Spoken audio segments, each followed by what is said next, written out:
Hello, my name is Victoria Clark Jones and this is my daughter, McKenna Jones. We're here to tell you about the Candles for Haiti project.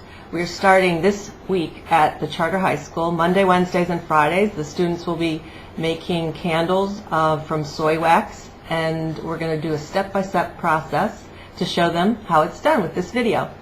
So I'm going to take the wax over here to the stove, and we are putting it in a melting pot that is actually in a 4-quart water bath, and it's on medium high. We'll be using hot plates at school. This is the wax that Nature's Gift International makes and distributes, and they gave us 15 boxes, 50-pound boxes to use for the Candles for Haiti project. It takes about 45 minutes to an hour almost for a pouring pot to melt the wax that you put in it. I like to just fill it to the top.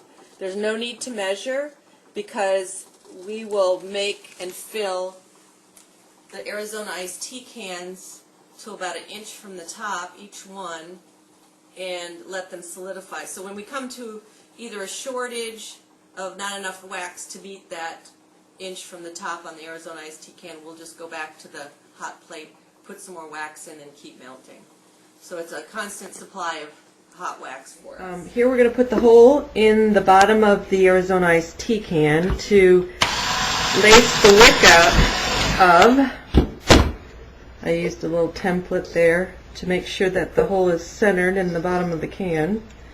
And now we are going to lace the wick.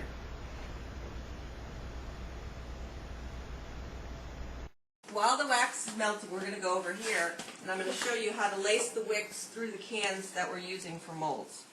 Here's the wick that we're using, and you lace it through the bottom of the can, which I use a bamboo skewer to help get it through.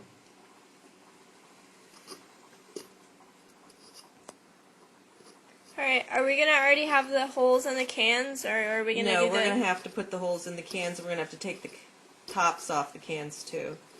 These two are already done. Here we have the wick laced through the can, and now it has to go through the hole in the popsicle stick, and then it gets tied off. And I try to get that knot as close to the end of the wick to preserve and save wick. And then once that knot is tied, I pull it tight and try to center it a bit in the center of the mold, and then we flip it back over, and you use a glue gun to secure the wick at the bottom of the mold. Now, when the candle is solidified and we pop the wax out of these molds, the bottom actually becomes the top, and the top becomes the bottom, and you'll see. We're letting the glue set up a little bit, and then I will trim it off, and we'll have a mold with a wick in it. The next step will be take our scissors and trim about to 1/2 inch. And again, I said the wax we poured in here, this will be the bottom of the candle when we're finished, and this will be the top. We'll pop the glue off, and the wax solidified will pop out, maybe with a little help from a hair dryer.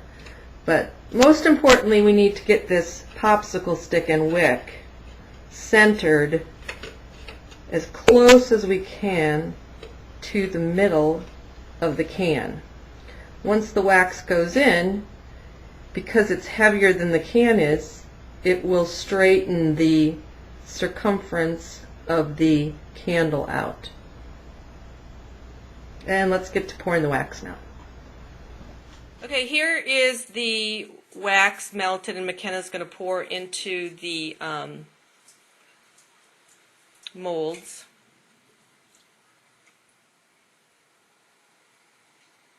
To about 1 inch from the top of the can.